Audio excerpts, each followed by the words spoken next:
Alan, mate, great to have you here. Love what you're doing. I mean, a little bit of context really quickly. You run Brewgooder. It's the fastest growing independent beer company in 2023. You've had an unbelievable journey through non-profit and now into commerce and found a way to merge those two things together. How did you end up having dinner with George Clooney and Leonardo Dicaprio, guy from West Belfast, hanging out with these dudes? Yeah, that's a great one. It's a bit of a long story. We're here for it. I was very, very fortunate that I had applied for lots and lots and lots of jobs in the charity sector and got rejected from absolutely every single one of them. Like literally, some take, immediate rejection. Others were a year in the making, which was quite tough. And I went for pints in Edinburgh, kind of to get my head showered a little bit. Met up with one of my best mates and his brother. We started playing ping pong, table tennis, whatever you want to call it, during the Edinburgh Festival. And he just started up this sort of cafe. And I guess the main hook of the cafe, or the main thing that got me really interested in it, was that it allowed people to go off the street and pay for a suspended food or coffee item for someone who was homeless or vulnerable. And I was just kind of blown away by this notion that you could actually like build a business that could do like really, really cool things for other people. And he kind of offered me a job on the spot. And part of me was like, I'm this, University of Glasgow graduate. I've got all these ambitions to be like top civil servant, top international development guy. Like almost like part of my brain was saying, why do I want to go and work in a cafe? And then the other part of my brain was like, this is the most exciting thing you've heard in the past 5 years. Interesting. And whilst I did a little bit of barista work for them, whilst I did a little bit of, I guess, like van driving, whenever the van driver was off, did a bit of social media. But the main thing was that within a couple of weeks, I was asked to take on this event called the Scottish Business Awards. And yeah, I was sort of hoisted into this position of doing, at the time, I think it was like a 1,500 person event in Scotland, raising money for Social Bite, which was the cafe chain. And that had sort of developed into not just the suspended food and coffee items, but actually employing homeless people who were vulnerable, people who had suffered from addiction, from all sorts of issues. And the whole premise of this event was, yes, to raise as much money as possible for the cause, but really to get the most influential people, the richest people, the most generous philanthropists in the room, once a year. And there'd been some really cool speakers beforehand. There'd been like Bob Geldof. My first sort of foray into it was Sir Richard Branson, which was pretty cool. But then we were always kind of trying to build like the Glastonbury of business events in Scotland, which doesn't sound sexy, right? It doesn't really sound like a something to dedicate your life to, but it was so exhilarating at the time. And the guy that I was working with, Josh, who was the founder of Social Bite, who had offered me the job, who kind of, I guess, believed in my ability as a 23, 24-year-old to get stuck into this big event on my own, whilst he was building other aspects of the business. He sort of sat down one day and was just like, do you think we could get George Clooney to come? And I was like, I mean, I don't know, like how much. I think I have him on WhatsApp. Let me just check. Because he had a connection, and he basically asked for how much it would take in essence. And the number came back, and I think it was close to like $500,000, but it was a donation to his charity. And this whole event was to raise money for charity. And we sort of looked at each other, and we looked at the previous like P&L of the event. And we're like, I don't know, we're going to have to make some big changes. We're going to have to charge more money for the tables. We're going to have to create a sort of range of tables that have access in a different way. So there's like a photo line opportunity. Yeah. One of them was, you got to sit down and have lunch with George Clooney. And ultimately, we were going to bring him to Edinburgh to Social Bite, which he did, to meet the staff, and then to talk in front of what turned from I guess in the first year, a 700 person event to a 1,400 person event to a 2,000 person event in Edinburgh, where, we were selling tables, and this was all above board because we were very, very clear when we were selling them that like you're not going to be able to see the stage, like you're going to have to watch this on a relay on a screen. Yeah. And people were like, I just want to be in the room with George Clooney, and I swear to you, that man's charisma is nuts, right? Like he's sitting in front of 2,000 people, and people can't see him, right? He's like a speck. You're only able to see some of on a screen. But I guarantee you, like he had absolutely everybody thinking he was talking to them. Like I've never, he's a Hollywood star, right? There's a reason he's George Clooney. He's not just because he's a good looking dude and he's a good actor, but he has this charisma and this ability to remember people's names. And this is a bit of a sidebar story, but my mum and my sisters were over for the event. This is the first time they'd come to the event that I'd done. And they were all glitz and glam, and we got, a photo taken with Rob Brydon, who was the host, and that was a great little sort of like champagne reception that we had. And my mum was kind of feeling quite ill because she's really invested, I guess, like any mum would be in my success, but she probably overdoes it a little bit. So she gets a bit stressed and then gets sick, and then she's not well. And on the day, you can tell she's not well. And I kind of just use this moment to sort of pull her out of the room and say, Mum, I need to tell you something. And she's really, you can see her sort of like getting flustered and panicking. She's like, what's wrong? And I think in her head, she's like, how can I help Alan, right? There's something's gone wrong and I can't help him. And I said, you're going to meet George Clooney. Yo. And she was like, just silence for a bit. And she goes, what would he have to say to me? What would he want to talk to me about? And I was like, I don't care. You're going to meet him. So we walked up the stairs, and like there's about 2 flights of stairs to get up to this room where the photo line is. And I mean, she is like, you could visibly see her shrink and debilitate, like, and she's nervous, and I'm sort of like pulling her up the room. And then she gets into the space and she can see him. And our whole thing is that Mum has loads of photos taken where she just doesn't smile. She covers her mouth. She sort of like almost doesn't want to be in the photo. And as soon as she sees him, like her face lights up. We go over to him. And I think I'd met Clooney like briefly, just at the start of the day. And somehow he remembered my name. Crazy. So he was like, oh, you must be Alan's mum. You look beautiful. Like, are you enjoying yourself tonight? In a way where it was like, it was almost like he'd prepared the lines in advance. Like they were so good. So we get a photo. She's loving it. And yeah, that's kind of, I guess, how and the takeaways from meeting a kind of Hollywood celebrity that, yeah. It's crazy to meet someone who, like if they were a video game character, like their charisma points are just maxed out. And how shiny those people are. Like it's strange, like until you have experienced it, it's very easy to be like, oh, like why is everyone falling into the hype? But like even certain politicians, who can go and shake like 100 hands in a row, and people walk away and they feel special. And that's like, and there's like simple bits. Like there's a book, I think it's How to Win Friends and Influence People. And I think chapter 2 is basically like, the most beautiful sound to everybody is their name, right? Like if you can remember their name. And I think there's like a Napoleon the second or third had this mad ability to like remember people's names. And that's why he was so just like diplomatically able to like smooth everybody. But that's a simple thing, right? But like the ability for him to have done that and just to on demand call that up just makes the whole thing really, really personable. And then whenever you're in front of 2,000 people, you think, well, it can't possibly carry to everyone in the room, but like it carried. Like it was almost like an aura or an atmosphere. It was like literally pulsating from it. Unbelievable. There's an interesting conversation to be had about charisma at scale. Yeah. We'll get into that. So yeah, today's part of our ongoing series with NI Connections, where we interview really interesting people from Northern Ireland who have returned back home.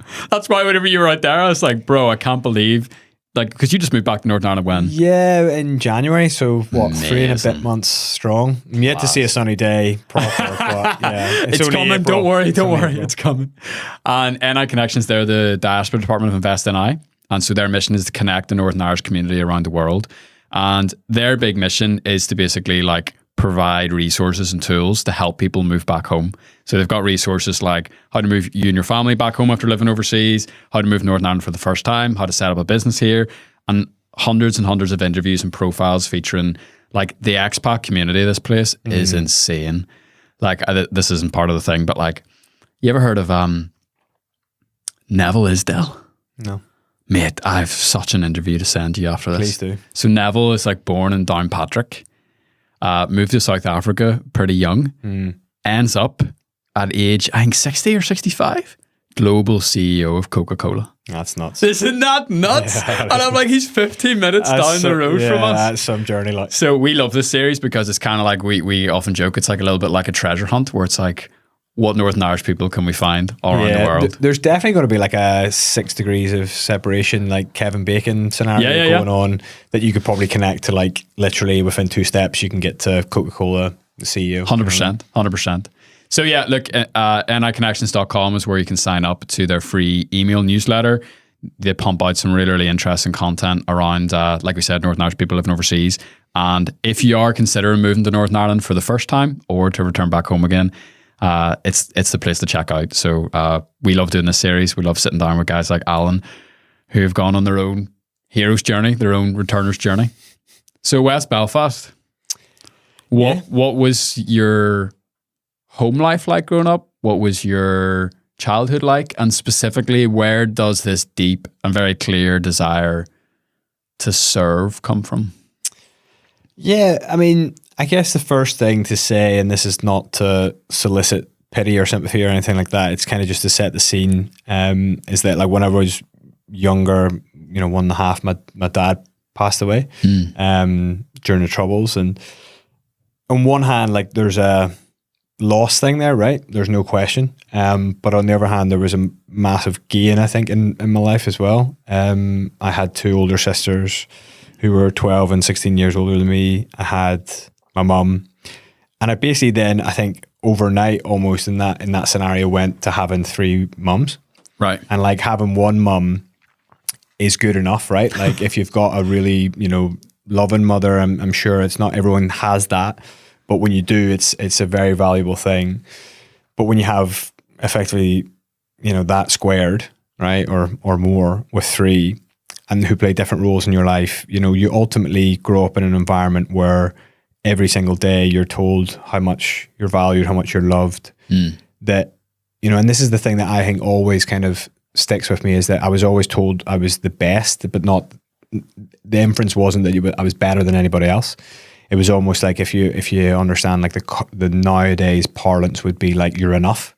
Right. And I think that was like drilled into me, that whatever I wanted to do, whatever I wanted to be, was amazing, right? Whether it was become, global CEO of Coca-Cola, or it was just, sit and paint all day and not even exhibit your work. You know what I mean? Like whatever path I chose to do would be good enough for them. And I think that was something that almost kind of like sets a bit of I wouldn't say sets a fire in you, but gives you a level of self-belief and confidence that some things are going to work out for you.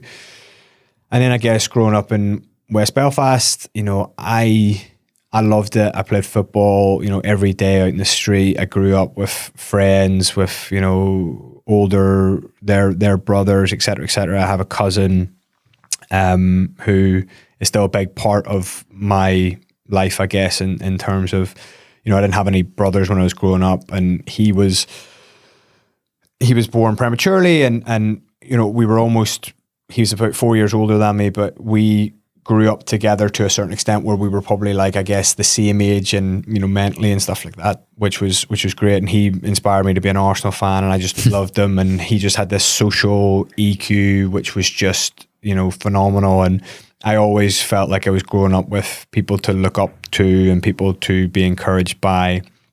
And then whenever I was 11, Mum decided, and, at the time I was furious with her because I was leaving all my friends behind and that. But when I was going to secondary school, she wanted me to go to Ballycastle, up the road, obviously, just about an hour. And that took me into an environment which was very, very different from West Belfast, for sure. I grew up in the Glen Road. I would be surrounded, I guess, by like, I'd say politics was very, very, very present Like, I even remember stuff like the Good Friday Agreement day and someone coming out onto the street and saying it's yes or, whatever. And I remember just, even seeing, the army on the streets doing sort of patrols and stuff. But I never thought that was, that was something, I guess if you told that to somebody in England or Wales or Scotland, they'd be like, what? But it was kind of it kind of felt a little bit normal to me. The classic is it's like you're going into like a mall or you're on a bus and someone, there's announcements like, sorry, ladies and gentlemen, there's a bomb scare. We have to, and all Northern Irish people are like, oh, for Christ's sake. And all the Scottish people are like, like clutching onto their loved ones. Do you know what I mean? And we're like, oh, what a major inconvenience. But that was like the ambient conditions of, the first 8 to 10 to 12 years of my life. But it was like somebody's entire 30 years of, growing up. Where you just had this ambient level of like, I guess, I don't know if I can swear on the podcast, but kind of like fucked upness, right? Like where you're not able to really fully have the life that you want because, of obvious reasons. But I was brought to Ballycastle, went to school in Carnlough and Garntar, which, just give me the best drive to school, the best bus journey to school, I think, in the world. Like it went snaked all the way down the coast. And I just loved school. I loved my mates. And I didn't really have any particular drive. Whenever a lot of my friends, like still my friends at school, my friends now, they were almost like set that they wanted to be a doctor or a lawyer or an accountant or whatever at a very early age. And they started like, I guess, shaping their subjects in school around what they wanted to be as a person. And I never really thought, and I still think as a 33-year-old, like I don't really know what I want to be, if that makes sense. So I just kind of like made it up on the fly. So my A-level subjects and stuff were like, philosophy and business studies and IT and history. Like there's no outcome there, right? Yeah. And then whenever I went to look for uni places, I just wanted to study politics. Like I didn't want to be a politician. Certainly, it's a dirty word these days. And I think it does get a bad rep. And I think there are people who have made major change without being politicians, but have been in politics. But for me, it was just about like, why is there conflict? Like my life had been affected by conflict, and why is this, and how do we get past it, or what ideas are empowering for people?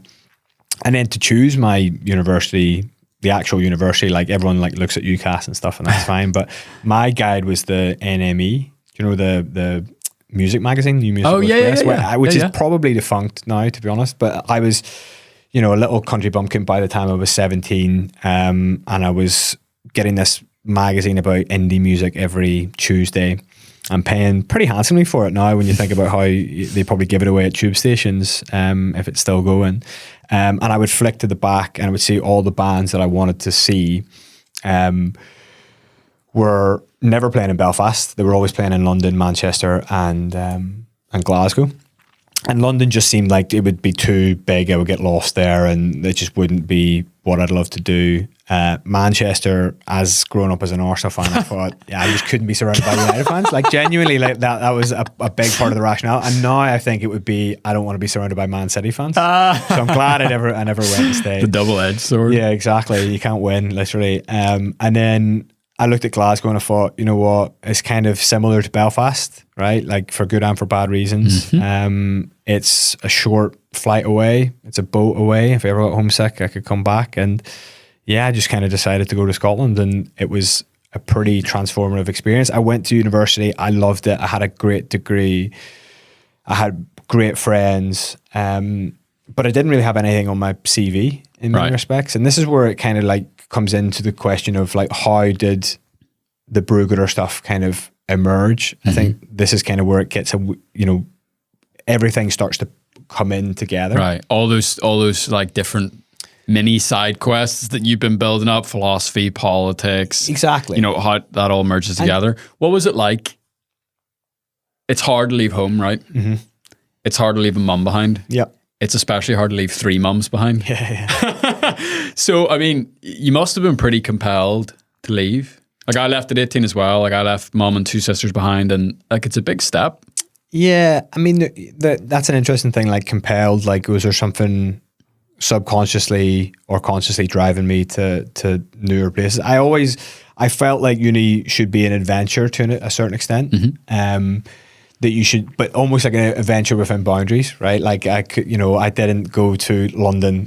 That would be too much. Right. So for me, I wanted to like kind of just be in a place where I could be myself within a relative degree of comfort, and I felt like that was a nice place to do it. But yeah, you're right. I mean, I remember the night before leaving, like me and my mum basically just didn't speak because it was almost like this rift. Sorry, we didn't speak not because we were angry at each other, just because there was like a massive amount of emotion of like this is the end of it. Whoever speaks first is going to burst into tears. Yeah, and I didn't want to prod my mum to like speak because she was visibly on that cusp for obvious reasons. And then the thing was, she was also going away that next day, so actually I had to go to Scotland by myself on the boat and on the train, and then to Morano Street where I was the first of my house. So I arrived in this, effectively prison. I think the people who made our student accommodation were the same people who made like the prisons, like the Legends. people. Yeah. And it was exactly like that. Maybe a bit better bedclothes or a bit better furnishings, but it was just this little cell. And I remember thinking, wow, like I've taken a big, leap off the edge for me, for a 18-year-old. 100%. But like, Daniel here, like we were at a wedding last week and Daniel was shooting it. One of my best mates got married, and even just like, that experience, taking a flight by yourself, taking a bus by yourself, like those are like, they're big moments. Do you know what I mean? Yeah. And it was probably like this little sort of like bushy eyed, like, of course, yeah. You're Frodo leaving the Shower. Yeah, exactly. You know what I mean? You really are. Yeah. And I was going on and I didn't know who I might meet. And luckily for me, there was other people going to, some of still my best friends were going to Glasgow, but they were going to Strathclyde and Cali, and I was going to University of Glasgow. And you're in the same city, but you're not, right? Like you literally, in this case of University of Glasgow, you're in the West End, right? It's almost like a little town in and of itself. And I remember like the first week, just even signing up for stuff, right? Like just like I have to go to this to sign up for this lecture, and I have to put this, and I have to go to see my advisor of studies. And the good thing was that my pal Michael was with me, and I said to him like a couple of years later, I was like, do you know, if you weren't there, I probably would have like dropped out. Wow. Like, I felt that like, I wouldn't say alone, but I just felt that like out of my depth, that I was like, actually, this is quite challenging. Yeah. And then I didn't really feel that again until I was leaving uni, actually, when stuff had to become real again. Like there was almost like a next level of real, like the boss, you kind of like... Bro, every time you level up, the boss gets bigger. Exactly, right? It definitely does. So I'm getting to the end of uni and I'm thinking, I love this. This is amazing. I've got so many stories. I've got so many good friends, and I've just got so many things that I feel like have set me up, for just life. And then there's this moment where you go, but then I have to start doing the life bit. And I look at it and go, I don't have anything on my CV, right? I had a girlfriend at the time who said like, almost like in a flippant way, she was like, you're so lucky, you can do anything you want, like, or it was the way she said it was almost like, you have no plan. And I think she meant it positively. But in my head, I was like, oh shit, I've got no plan, right? So what am I going to do? So then I think, right, the best way I can do stuff that interests me. So I started writing for a sort of student journalism blog about football. I became the Partick Thistle correspondent for it, went to games home and away, absolutely loved that. But I didn't know if I really wanted to do journalism. And then I started applying for like volunteering positions. And I guess the reason for that was probably just because my mum had always given up her time for like other people in many respects, and she never would have broadcast it as that, but the subliminal message was, if you've got talents and you've got time, like use it for like good, right? I mean, she was looking after kids with severe disabilities, for example, when it came to like respite care and that sort of thing. And I just thought, well, maybe this is something that I could, I see the value in, so I might as well do it. So I decided to go to Nepal. We did a sort of student volunteering program, sort of like half education, half sort of female based empowerment around girls and teaching them. And in this rural part of Nepal, which was an amazing 3 months. And when you go out there, you get all these injections, and I like faint genuinely if I get like a finger prick blood test. Like I don't like blood and I don't like needles, and I'm getting these like massive injections for Japanese encephalitis, right? Where you're like, if you get this, you will be in bad shape, rabies, all this sort of stuff, and you have to pay for it. And I'm like, oh my God, like what am I doing? Bro, they're so expensive. Yeah, they are. At that stage of your life, especially, you're like, oh, Exactly. I'm dropping like 300 quid on jabs. And that's just to get on the plane, Yeah. right? But the one piece of advice they tell you for free is just don't drink water that you can't like crack the top off, that you can't boil to make sure there's nothing in it. And I obviously didn't take that advice because I ended up taking some, effectively on building sites and various different things, some contaminated water. And I started to get a wee bit ill. There was a few things that weren't working, but I just kind of put it down to like Delhi belly being away. And then by the end of the trip, I was kind of, I'm not a big guy, but I lost a lot of weight and things just were not working. And I know podcasts don't technically have watersheds, but I'll not get into it. Had to do some really grim tests. And then it turns out that I had a parasite. Oh. And for me, that was the first sort of moment of like vocational calling, if you like. They basically said, you've lived your entire life, right? You've been loved and encouraged and you've had endless possibilities and there's been this open road for you. But there were people born the exact same day as you who never made it past like your collective 5th birthday. And it's not because they didn't have the same talents, the same familial love even. It's because they lacked something that was so basic. So for me, that kind of put me in this position of saying, I'm going to try and break into a space where I can dedicate my career. There's this concept of 80,000 hours. Like how can you dedicate something if you're not going to found a business, if you're not going to give money away, like can you actually use your talents? So I decided to apply for every single international development job going and got rejected from every single one. Wow. So it was getting sick that gave you the context and the perspective that they made, this is actually something that's worth throwing my weight behind. Yeah, I think the cool. experience wasn't the sickness, because the sickness wasn't bad. It wasn't pleasant, but it wasn't bad. It wasn't life-threatening. But it was this sort of first blocker in the way of saying, or not a blocker. It was the first mirror that was held up to say, your life's pretty good, right? Yeah. You've had an unending stream of upward mobility. You can do what you want. You've been encouraged to do what you want, but you're lucky because there's more people than you can imagine that haven't. And it's not their fault. Right, they just happen to be an accident of birth that they don't have the exact same opportunity as you do. So that kind of was not. It's not like that was a light bulb moment where I'm like, right, I'm going to set up a beer company that then does clean water. Right, that was a different journey, and that's a journey we can tackle next. But it was definitely something to say, come on, man, like give something, not necessarily give something back, but like pay something forward, give yourself a meaningful career. And that sort of intersects with something which is probably ambient in my own life where, my dad passed away when he was 40, right? And I kind of think that I operate on this basis of saying like, let's leave it all on the field by the time I'm 40. And then by the time I'm 40, not that I'll turn into a terrible person, but if I want to do something else, I can do something else. Yeah. But if I can put the first half of my career, for example, into something that is pretty meaningful and leaves a legacy, then that all those sort of autobiographical factors and pure luck, right? I got very lucky in my first career break. I still am very, very lucky to this day in Brewgooder, but those types of things have all compounded into like a constellation, if you like, of why I'm here, why we're here today. Yeah. Awesome. I've heard Neville Isdell, Coke guy. He did a great podcast on another show called 3 Points by People Playbook, all about integrity. And his take on corporate social responsibility, it's really always stuck with me. And he's got quite a strong opinion on it. He basically says like, if the cause isn't connected to your business, stay away from it. Yeah. And he says from what he did at Coke, he realized that like, look, we use a lot of water. Yeah. And we also disrupt a lot of the natural water cycles and stuff whenever we move into countries.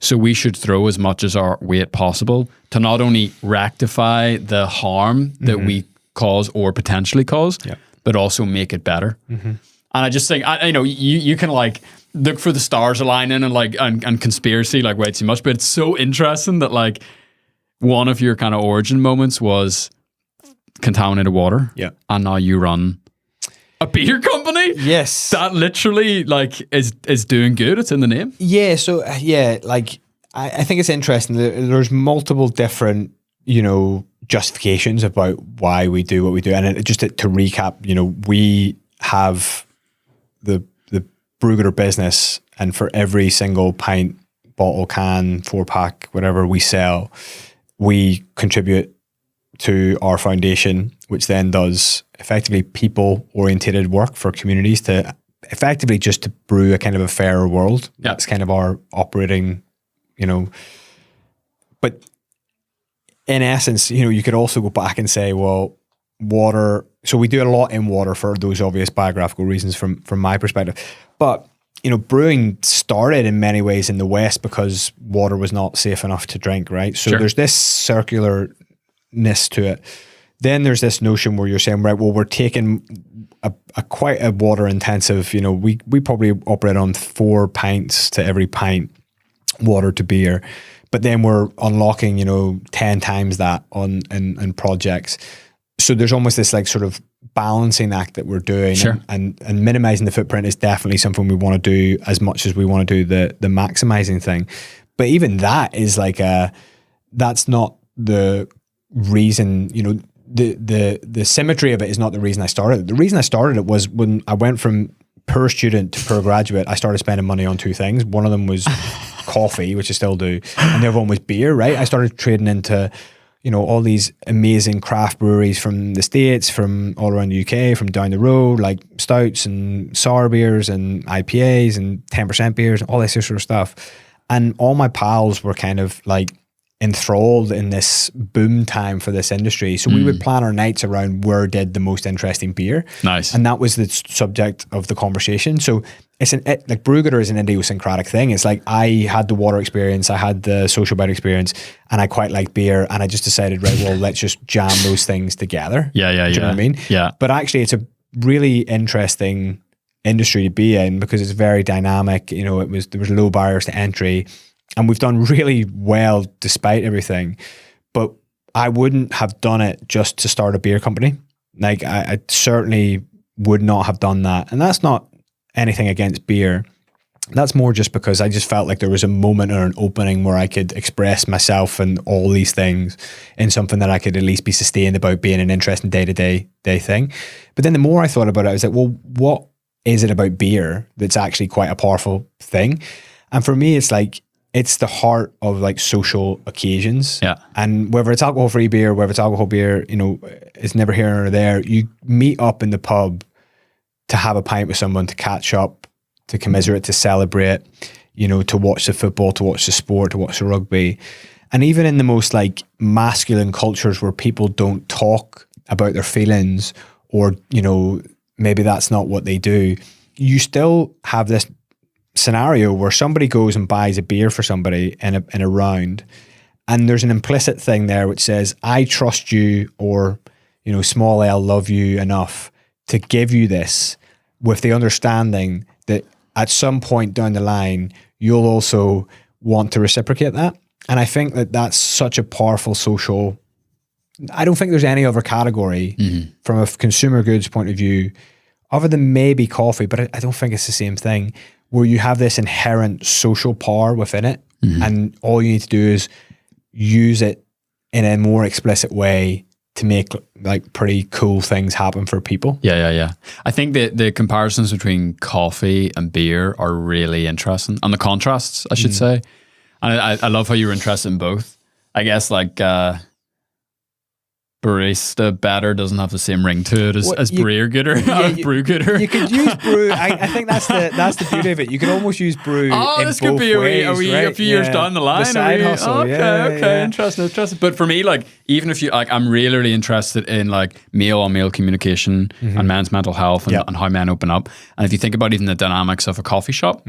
It's a little bit more like this, where it's like sitting in front of each other, whereas the pub is more side to side. Yeah. And like men communicate way better side to side when there's less eye to eye contact. 100%. We were talking about Blind Boy before recording. He has an amazing short story called like something Gruyere in the Desmond. About the cheese, Gruyere in the Desmond. Yeah. That short story haunts me. Yeah, it's very powerful. And it's all about men's mental health and them in the pub, and then like focusing on something that allows them to communicate something else. So in that short story, it's the cheese and it's the beer. Yeah, and I think that's it, right? It's almost like, it's like football, right? Like you talk about a certain thing that's exterior to your own relationship, say, for example, where there's almost like a common frame of reference that makes it easier to talk about your emotions or whatever. And I think with beer, it's almost like, especially in that craft beer boom, which is basically referred to in that short story,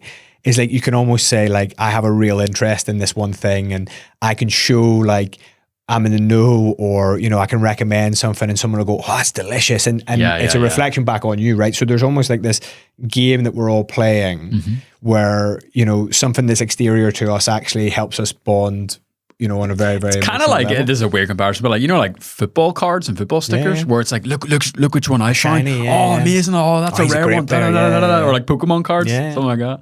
Interesting, man. I'm really fascinated by that, actually. Because there is, you know, and if you think about like Irish culture and Irish tradition as well, it's like the, what did someone say to me one time? Basically how like the bar became like the modern church. It was like the community place.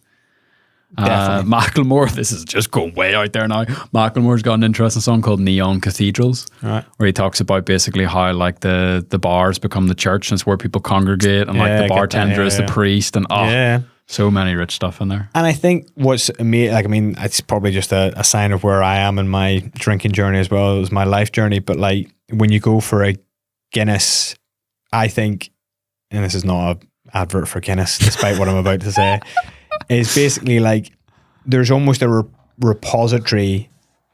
I don't know if this is too intellectualizing it, but like a repository of like I'm here for it. Stories within the pint. Yes, if that makes sense. There is, mate. Like you're almost doing something which is like a tradition, which is more than just the going for the pint. It's like you're in a long lineage of people who've went and done the same thing, and talked, and the ritual of, you know, something being poured slowly, and, you know, that first big gulp and all that sort of stuff. It's like there is a sort of secular religion around it. There definitely is. And it's accessible. That you don't need to have that's the one thing I thought about craft beer, which was, and we don't call ourselves a craft beer brand anymore. We call ourselves an impact brand in the beer category, which I think is something we can get on to. But, you know, I don't like to go anywhere now where I have to feel like I will have to work hard just to order the beer. Whereas when you go to a pub with your friends or your family and you've got that go-to, whether it's a lager, whether it's a, you know, a stout or whatever, it's almost just like all the barriers get lowered to actually just having a good time as well. And that's the only thing about craft beer, I think, that even I was probably partaking in it at the start, where there was a lot of gatekeeping. And I sort of almost felt like, even though I've got a beard and I'm a, you know, young guy who's, you know, had an office job, even I felt kind of like still on the periphery of all the knowledge and all that, which I don't feel now. Sure. And I mean, it's kind of like super hipster coffee. Where, you know, you feel like you're ordering like a 2 gram bottle of wine. Yeah, exactly. You know what I mean? And it's just this whole thing. And yeah, you're like, they should bring out like the little taster, so you taste it and you go like, I'll have that sort of thing, and then they pour the rest of it in. So how do you straddle those two things? How do you straddle kind of appeasing to the connoisseur market with appeasing to like the general consumer?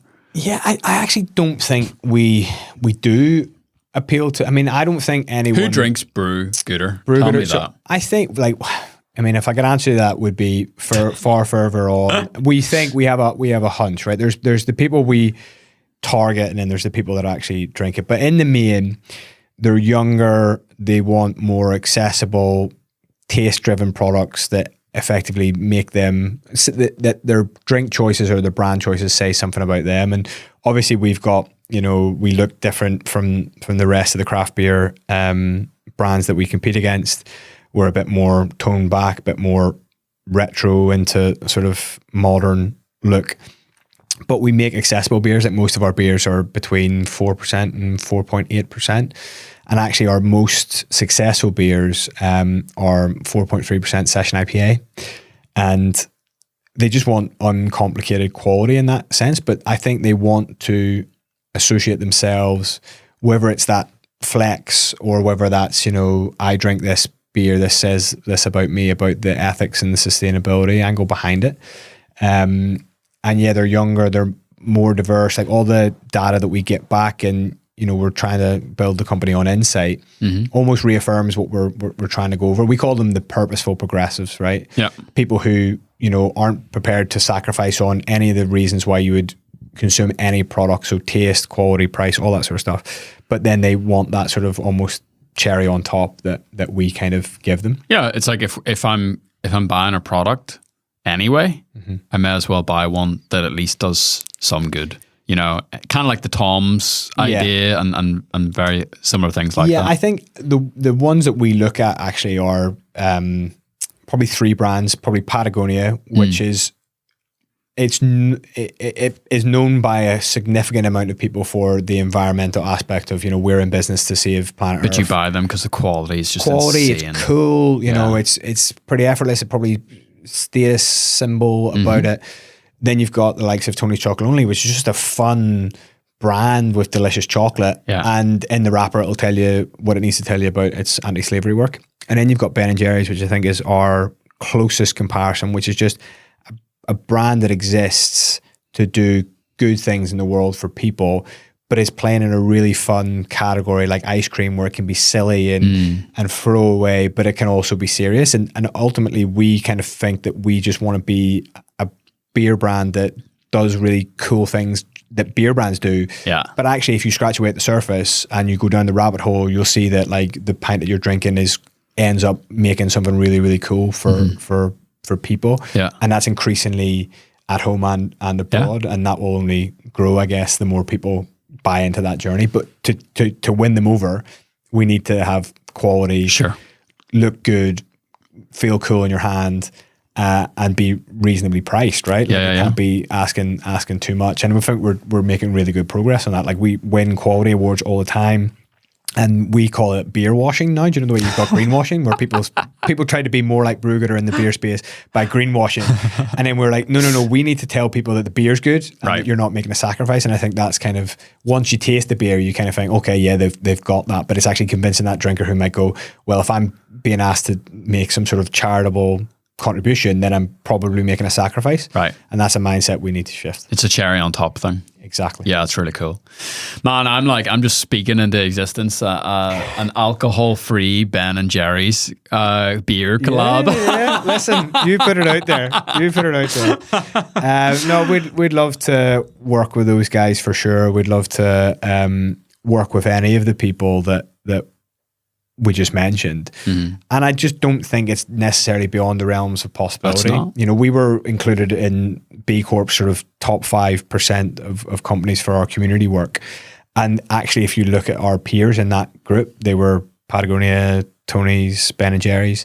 And you're like, oh, little Brewgooder is in the same space as that. And it gives you a reason to chat to them. Once you've met George Clooney, the whole world becomes so possible. I'm kind of joking, but I'm also kind of not. It's like when you have enough experiences like that in your life, where you come up with a crazy idea, or you have a vision, and then you actually see that vision come to pass.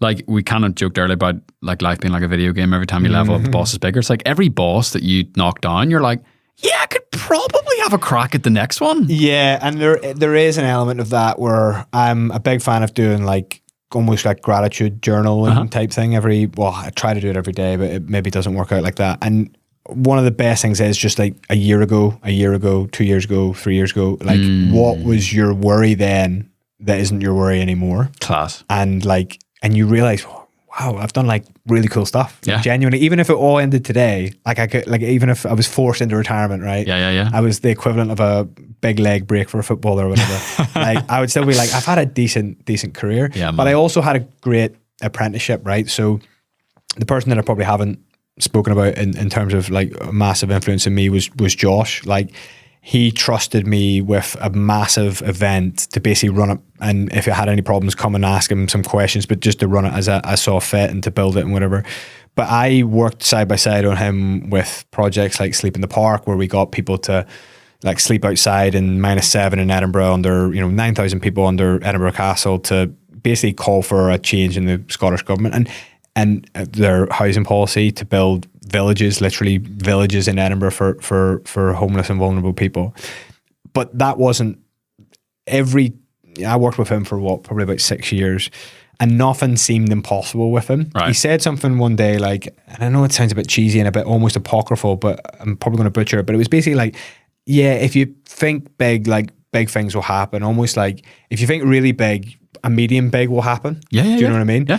And then he just made small bets every single time. And we worked so hard to make amazing things that a year previous weren't even possible. Yeah. Going from Branson to Clooney to Dicaprio for those things. But then putting on big concerts where people were literally choosing to be, effectively homeless for the night in order to lend their voice to people who didn't really have a voice. And all the way through that journey, you almost just saw like that self-belief that he had almost rubs off on you to say, well, if this guy trusts me and I can see what this guy's doing, then I should trust myself. And then after, it doesn't become conscious, it's just in you. Yeah. Do you know what I mean? 100%. And then when you get, I think like there's like a yin and a yang element to this. So there's the self-belief that you have in yourself because of other people trusting you or reaffirming you or whatever. But then there's the flip side of that, which is the underestimation. When people tell me that I can't do something, I go, I understand why you're saying that, because you can't see what I see in my head, right? And I don't blame you for that, but I'm going to prove you wrong. Yeah. Right? Yeah. And we get underestimated day and daily as a business or as a person. But if you understand the top bit of that, the self-belief being the fire, like this layer of doubt becomes the accelerant, and then it just starts to build out and create its own momentum, which is so good, man. As we start to kind of land the plane, there's kind of one thing that I want to square off, and it's something that you said at the very, very start. So you said you were wrestling like in your head, do I go off and become a top civil servant, et cetera, or do I follow, now you said head, I'm going to say the heart.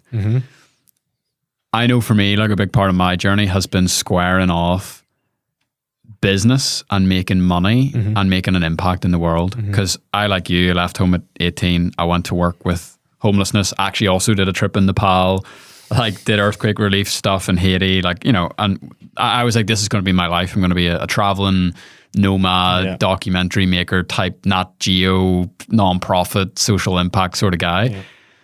And it was very, very difficult for me to transition from that into like podcasting and like a very like commercially, especially now, orientated business where I feel like I found my thing, telling stories, drawing the stories out of other people. We've connected that with big vision and purpose for Northern Ireland. We've connected with vision for around the world. How do we help purpose-driven people share stories? How have you squared that off? Because I do think it's slightly a Northern Irishism where we look at like money as evil and like charity, non-profit being like angelic. Yeah. So it's interesting, right? So one version of me, a younger version of me, thought that the only way to do the thing that you wanted to do was the civil service way, right? Because I didn't have enough experience to know that it wasn't. And it was only that somebody was doing something that I thought was cool for other people in a radically different way with Social Bite in the cafes, that I was like, oh, wow, there's actually like, there's a scales from eyes moment where actually there's more possibilities. But I guess like the best thing that ever happened was getting rejected from that, because that's not who I am. I'm a very, I want to say small c creative person where I just love coming up with ideas that get over certain problems. But I can't get away from the fact that like I set the business up and the foundation's a shareholder in the company in order to make sure that the most amount of scale I could get in my business also by default meant the scale and the impact work that we're doing. And, you know, we're into the 140,000 people plus impact being created through the Brewgooder Foundation. At least that's our best estimates that we can work out on the basis of all the projects that we've done. But my sort of co-founder James always says to me, like, you started up a beer company to fund a charity. Like, why didn't you just set up a charity? And there's something in my mind where the crossover of what is amazing about Brewgooder as an impact business is that it gives you all the amazing benefits of starting and growing a company, but also doing the thing alongside that actually makes your, like, you know, that's the fuel that gets you past the really hard days. And yes, I've had to go from naive guy who at the start was giving away all of our profits, right, which is just not sustainable, to the guy who had to make some pretty hard decisions around, right, actually we're going to define contribution this model so that actually we might lose money for a bit, but we can grow and we can, you know, and that's been proven right by the impact that we're making. But it's still exploring this space in between the making money and the angelic side. But there's huge scope for personal, you know, fulfillment, you know, trying new stuff that actually, I think if people understood that there was that third space, that actually they would get a lot of satisfaction out of building their business and doing something that was important. But to your point around Neville, it has to be intrinsic to the business, right? If we started a business that was just completely unrelated to, you know, the impact that we wanted to make, then it's a house of cards, right? It'll fall very, very quickly. And I think that's the beauty of Brewgooder, is that a certain amount of factors make sense for it to still be here 8 years on and actually in much better shape. Unreal. Why'd you move home? So me and a long-term partner split up. That was probably the I guess the start of that. But I think why I moved home was probably a notion that I was a bit uprooted, let's say, not in a bad way, right? Like, just I felt like there was nothing actually tying me down. And one of the first things I did was live in Cape Town for a month and, you know, stay with some friends and whatever. But I felt like I wanted to come home because I really valued the fact that I could spend time with my family. I have 3 nieces. One of them's, you know, just turned 2, and I get to see them 3 times a week, right? Minimum. And there's days where I see my whole family, like, even if it's just fleetingly, like my sister's picking up her daughter and she's just driving by me and like, oh, sorry, I need to go. And I write that down at the end of the day and say, I've done a cool stuff in work, and I went to the gym and I've done all this, you know, the optimizing my life stuff, but I've also just seen my family. Right. And my mum's 71 now, and she'll live on. Don't get me wrong when I say this, but there's probably a limited amount of quality time left. And if I, in 2 years' time, settle down, have kids, whatever looks like, whatever life throws up, or I have to move away somewhere or whatever, I might not get that chance again. And coming back to Belfast has been the softest land ever, because people are sound. Like, people are salt of the earth people. I've found a great gym. I've found a great community around that. I've connected with friends that I've lost contact with, some that I've had a bit more contact, and I get to be rooted in a place where every day I get to see people who I love and love me. What's like an absolutely quintessential thing that you can only do in Northern Ireland that brings you a lot of joy? Because it's like, you know, the crisps never taste better. The accent never sounds sweeter. The grass never looks greener until the day that you actually leave. So I love the perspective of returners. I think the best thing about coming back is that everyone, it's not difficult to start a conversation. Like, I go to a gym near where my mum is, and I feel like I've known these people for years, but if you work it out, I've probably only spoke to any one of them for a maximum of 2.5 minutes. Right? Like, do you know what I mean? But every conversation is, all right, mate, and you're doing well. That's great. I heard that thing the other day, blah blah. Or you get to encourage somebody else, and even in me impersonating that voice, like I notice when I come back, and my sister said it the other day, like you speak like you're from Belfast again, right? Like you don't even speak like you're from Ballycastle. Yeah. And you certainly don't speak like you've lived in Scotland for a while. Like it's that notion where you actually start up these conversations, and everyone's kind of in one way or another sort of. Just, I don't know how to, it's ineffable, right? It's like people are just sound and they're salt of the earth people. That's what I've missed, and that's what I've loved reconnecting with. Something in the water. There is. There definitely or the taters. Oh man, I've enjoyed this like thoroughly, genuinely. I love being able to scratch like little things that are like personally interesting to me. And I think what you're doing with Brewgooder is unbelievable. And I think that the message of you can have an impact in a commercial marketplace, and there's an argument to be made that sometimes you actually have more opportunities to make an even bigger impact. I think it's really, really inspiring. And I think if I had to listen to this conversation when I was 18, it would have given me a lot of good food for thought, and maybe would have shortcutted the video game levels a little bit faster, some of them. What advice would you give? Kind of closing question for an 18-year-old. If you could go back in time to yourself. Yeah, I think the biggest commodity, or hopefully the biggest commodity you have as an 18-year-old is time. And I mean that in two ways. I mean, you have the most amount of time in your life to explore stuff, but you also have time on a day-to-day level that you don't necessarily have when you're older.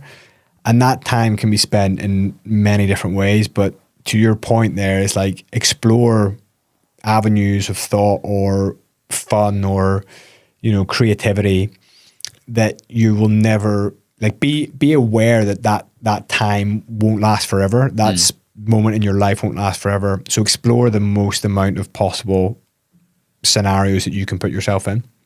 Like just do things, like even if it's a solitary pursuit, but it's something you care about and you achieve flow or whatever with, like pursue it, because there's plenty of time to be doing other stuff. That sort of, life gets in the way, John Lennon quote that I probably would butcher, but there's plenty of time for that. Like just recognize that, and also just take the pressure off yourself. Like whenever I was 18, despite how I may have sort of conveyed that, like I knew there was a drive in me to be successful and to start my business and to go into the civil service and rise up the ranks. There was this ambient expectation on myself. But if I could go back to my own 18-year-old self, I'd just be like, mate, just try stuff. You'll never know where it might lead you, and you might not ever get the chance again. So relax and explore is probably my, double bit of advice. I love it, man. Genuinely, really, really enjoyed this. It's been class. And big thanks again to NI Connections for sponsoring this series. Like we said at the top of the show, if you'd like to check out their newsletter or all the other interviews in this series, I think we're like over 30, including the Neville interview actually, which we'll link in the show notes. Daniel, if you can make a wee note for that. NIConnections.com is the place to do it.